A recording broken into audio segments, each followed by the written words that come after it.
প্রতিদিন সকালবেলায় ঘুম থেকে ওঠার পর এক গ্লাস উষ্ণ লেবু জল খাওয়া দেহের ওজন কমানো এবং বডিকে ডিটক্স করার জন্য আমরা প্রায় সবাই এই নিয়মটা মেনে চলি, তাই না? কিন্তু আপনি কি জানেন, প্রতিদিন যে লেবু জলটা আপনি খাচ্ছেন, চিকিৎসা বিজ্ঞানের মতে আপনার গ্যাস্ট্রিকের সমস্যা সেটা থেকে আরও বেশি বাড়তে পারে। আপনার দাঁতের উপরে যে এনামেল আছে সেটা স্থায়ীভাবে নষ্ট হয়ে যেতে পারে। হ্যাঁ, আপনি ঠিকই শুনছেন। লেবু জল খাওয়া আমাদের জন্য যেরকমটা উপকারী, ঠিক একই রকমভাবে যদি সঠিক নিয়ম মেনে আপনি না খেতে পারেন এই লেবু জল, তাহলে উপকারের থেকে অপকারটা আপনার বেশি হবে।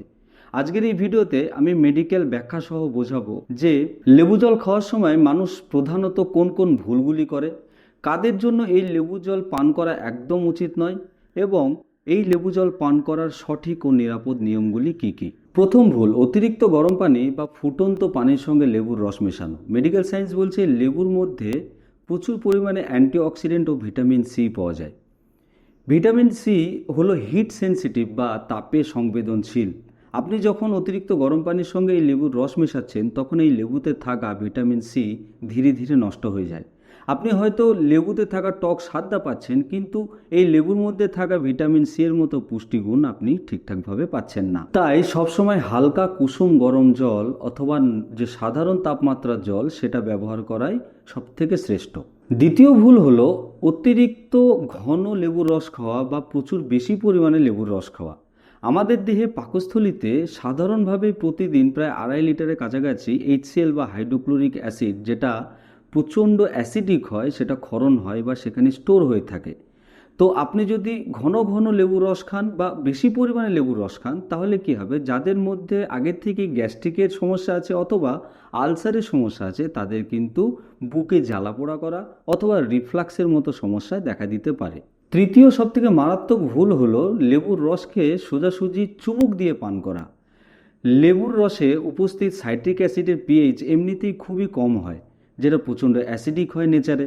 তো আপনি যখন সরাসরি চুমুক দিয়ে এই লেবুর রসটাকে পান করেন, তখন আপনার দাঁতের উপরে যে এনামেল, সেই এনামেলের স্ট্রেংথটা আস্তে আস্তে কিন্তু কমে যেতে শুরু করে, সেটা ক্ষয় হতে শুরু করে। আপনার দাঁতে শিরশির হওয়া এবং দাঁতের যে ঔজ্জ্বল্যতা বা যে চকচকে ভাব, সেটাও কিন্তু ধীরে ধীরে নষ্ট হতে শুরু করে। তাহলে কি লেবু পানি পান করা আমাদের জন্য খারাপ? একদম নয়। আপনি যদি সঠিক নিয়ম মেনে এই লেবু পানি পান করার অভ্যেস তৈরি করেন, তাহলে এর গুরুত্ব অপরিসীম। আমি প্রধানত 3টে গুরুত্বের কথা বলবো। প্রথম হলো হজম ও হাইড্রেশন।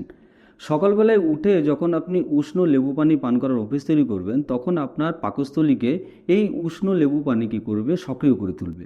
আর এই লেবুতে থাকা সাইট্রিক অ্যাসিড আমাদের দেহে বাইল বা পিত্তরস উৎপাদনের যে ভূমিকা, সেটা ঠিকঠাকভাবে পালন করতে সক্ষম হয়। আর এই পিত্তরস আমাদের দেহের জন্য কতটা উপকারী সেটা আমরা সবাই জানি। চর্বি জাতীয় যত রকমের খাবার আছে, সেগুলিকে হজম করতে এই পিত্তরসের একটা অনবদ্য ভূমিকা থাকে। 2 নম্বর হলো রোগ প্রতিরোধ ক্ষমতা বাড়ানো। লেবু রসের মধ্যে যে ভিটামিন সি মজুদ থাকে, সেটা আমাদের দেহের ইমিউনিটি সিস্টেম বা ইমিউনিটি পাওয়ারটাকে প্রচুর স্ট্রং করে তোলে। এর মধ্যে ফ্ল্যাভোনয়েড থাকে, যেগুলো আমাদের দেহের যে রোগ প্রতিরোধ ক্ষমতা সেটাকে বাড়িয়ে তুলতে সক্ষম। 3 নম্বর হলো ত্বকের উজ্জ্বলতা। এই লেবুর মধ্যে থাকা সাইট্রিক অ্যাসিড, ফ্লেভোনয়েড এবং অ্যান্টিঅক্সিডেন্ট আমাদের দেহে কোলাজেনের যে উৎপাদন হার, তার মাত্রাটাকে বাড়িয়ে দেয়। এর ফলে কী হয়, আমাদের ত্বকের উজ্জ্বলতা বাড়ে, সঙ্গে ত্বক টানটান হয় এবং সতেজ থাকে। তবে মনে রাখবেন, চিকিৎসা বিজ্ঞানের মতে আমাদের দেহের ওজন কমানোর জন্য এই লেবু পানির কিন্তু সেরকম সরাসরি কোনো ভূমিকা থাকে না।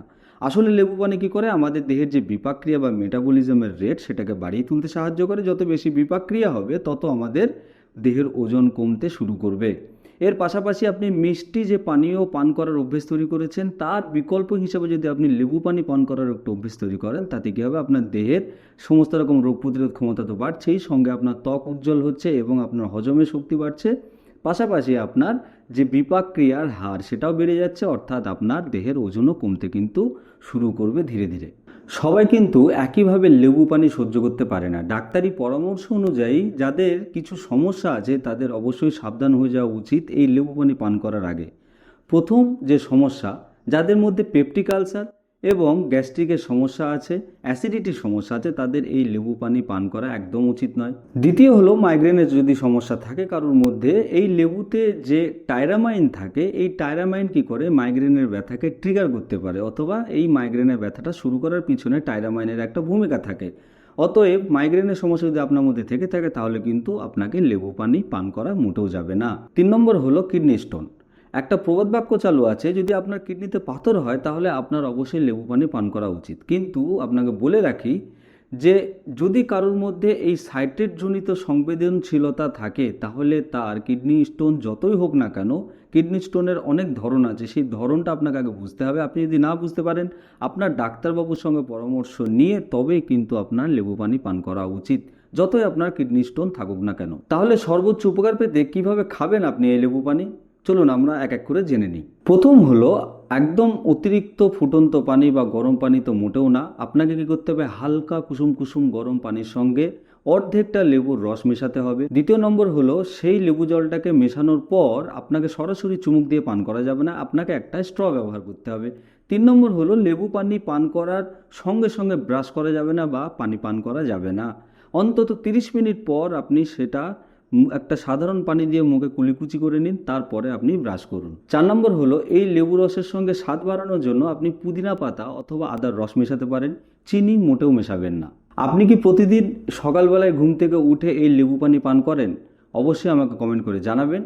আজকের ভিডিও কেমন লাগলো জানাতে ভুলবেন না। যদি ভালো লেগে থাকে তাহলে অবশ্যই শেয়ার করবেন, ভিডিওটি লাইক দিয়ে আমাকে উৎসাহিত করবেন যেন এরকম ইনফরমেটিভ ভিডিও আমি আপনাদের জন্য আরও নিয়ে আসতে পারি।